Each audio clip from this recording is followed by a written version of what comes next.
Good evening, seekers of truth and arcane knowledge. I am your host, Papa Magh. Welcome to Papa's Place. We will be discussing overall theories, premise and principle for those theories, truth and observation, and then draw our own conclusions. So take a journey with me. While today we discuss how your emotional needs can be compared to toilet paper.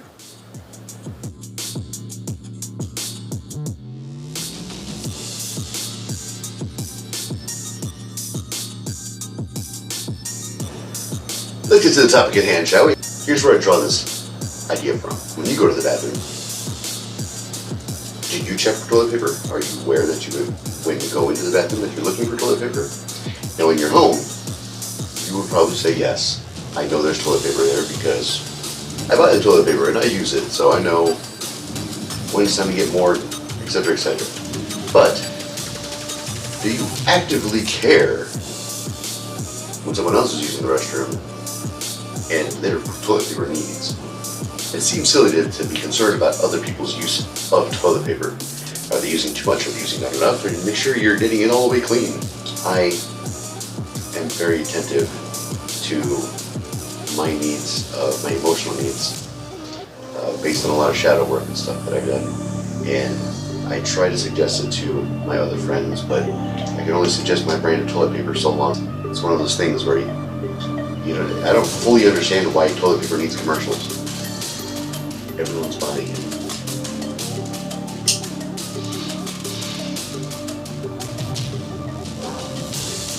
Let's assess this. When you go over to someone else's house, do you bring your own toilet paper?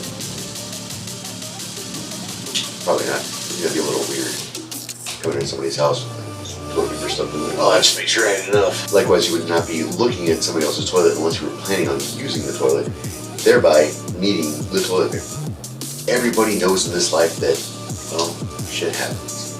And the use of toilet paper being a necessity because shit happens. Other people might deny shit happened. Oh, no, I didn't shit. I don't shit. At that point, they might tell you to deal with your shit, Just cup it there. Make sure you strip really good if you do that, guys.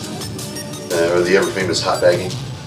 Oh yeah, you know what hot bagging is. You know what hot bagging is. There's also the sense of urgency of when shit happens and your need of toilet paper.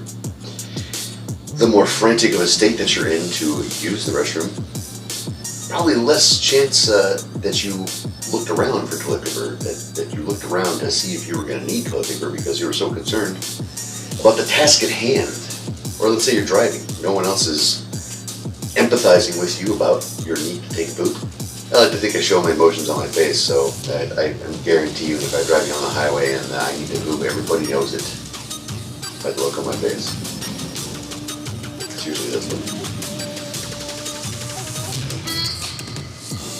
There's also a couple other things to take into consideration with this. First off, if you were to crap yourself, you would need toilet paper. You need to clean up, change pants, all that other stuff. Does anybody else care that you crap yourself? Most likely not, unless you are in their immediate environment, I suppose. Or you're sitting on their favorite chair. Then they would probably care that you crap yourself. Now let's say you crap yourself at Walmart on the line for checkout. Guarantee you somebody in that line is going to care. Somebody's going to pull out one of their toilet paper. There's somebody in the line with toilet paper, guaranteed. They're going to pull that bastard out and then, here you go, sir. Please, handle that. You're making it weird for everybody. But even if you weren't in the line for checkout, you could still crap yourself in the aisle. My tactic then is just to shake it off down the old pant leg and keep it walking. Just don't slip in it. Communication for your TP needs also is important. You ever been in the stall and have somebody do the knocking? Yo, bud, throw me something over there. I'm personally not comfortable with that and talking about where are the stalls. Man, we're in the stall. There's a reason there's a wall here. Otherwise, I'd be shitting in the pissing trough. But there should be some value put in the communication process of passing the toilet paper roll under the stall, because that's community, man. That's somebody looking out for you. That's They're in the same spot and they know your pain. So hopefully they got the extra rolls, because I don't know what to tell you. Now, as far as your emotional needs in everybody else's perspective, I mean, you ever walked into a room and felt the tension? Like, there's been somebody here crying and I don't know who it is and I should probably back out slowly. It's the same feeling as when you walk into the bathroom and somebody just blew it up. You just want to, it's like you hit a wall. You walk in and you hit that wall of order. Oh God, slowly back away. Let's move it on over to the premise and principle that I'm talking about. Again, just as your emotional state, your emotional well-being, you're going to be the only one that can communicate your needs for toilet paper. And in making your communication vocal, or out loud I should say, who knows what the future's going to bring, so we got to keep this relevant, right? If you got to text somebody, I've done that. I've had to text people over it. Yo, bring me some TV, bro. You, again, are going to be the one responsible for your communication of your toilet paper needs. And I sincerely hope that if the time ever comes, that you could be there to fulfill somebody else's toilet paper needs. I sure hope that you do it as well, because that's good karma. We like to ignore our feelings. We like to ignore, let's just say you were going camping. If you've never been camping before, is your first thought to pack the toilet paper? Probably not.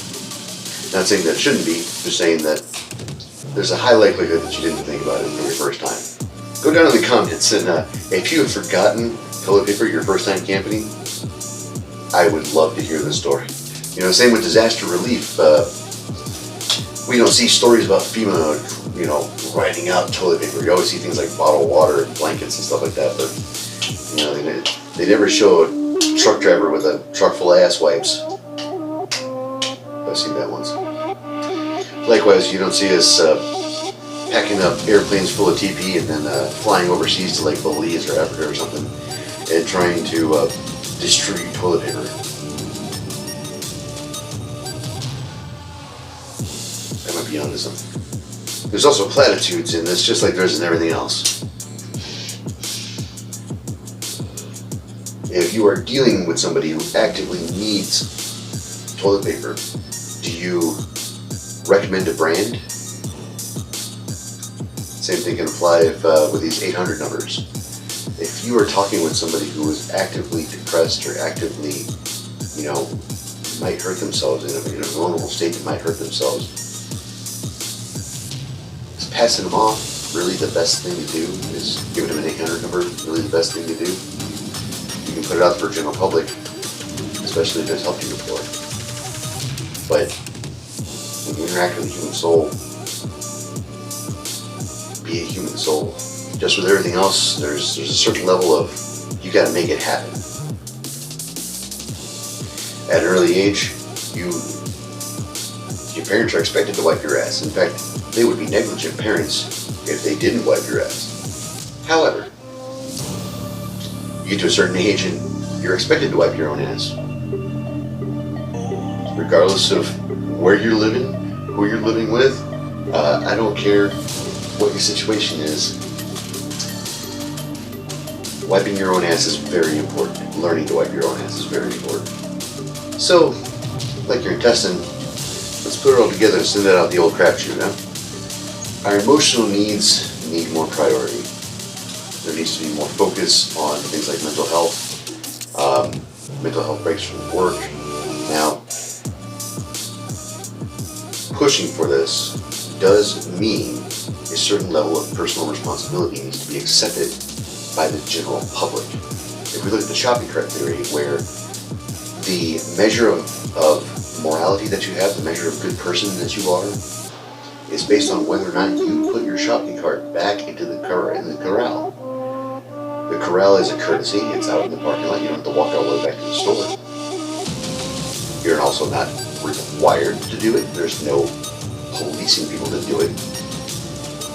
So there's people that do it because they know it's the right thing to do, and there's people that don't because they don't care. Asking for more priority in the workplace for emotional stability is a slippery slope because no one can tell you how you're feeling. Ultimately, you have the right to feel however you feel. No one has the right to tell you that you shouldn't feel like that. Emotional manipulation is huge when it comes to our general society because you having empathy for my emotional state means that if I get angry that you are not feeling like I feel, somehow passes the responsibility onto you of my feelings, but that's not true. Case in point, if you have two opposing viewpoints that are based on feelings, well then you both have feelings. You're canceling each other out. Now you have to move forward with facts. You know, if we learn to water each other, we all water one another. Think about how great of a place things would be. If you ever get the chance to YouTube soldiers doing teamwork exercises, you would be amazed at what 10 people can do together that are trained to do something properly and understand the process of what they do. If our whole society can learn to work with each other, and that could be pretty great. So don't forget this, just like being out in public in the public restroom and somebody knocking on the stall and pass you the toilet paper, didn't cost you anything. Same thing applies with the emotions. Remember, listening to somebody doesn't cost you a thing. So be there for people. You might just save somebody's life. Well, that concludes this episode of Papa's Place. So, thank you for stopping by, seekers of truth and arcane knowledge. I'm your host, Papa Magh, reminding you that if you shake it more than 3 times, might as well clock out for lunch.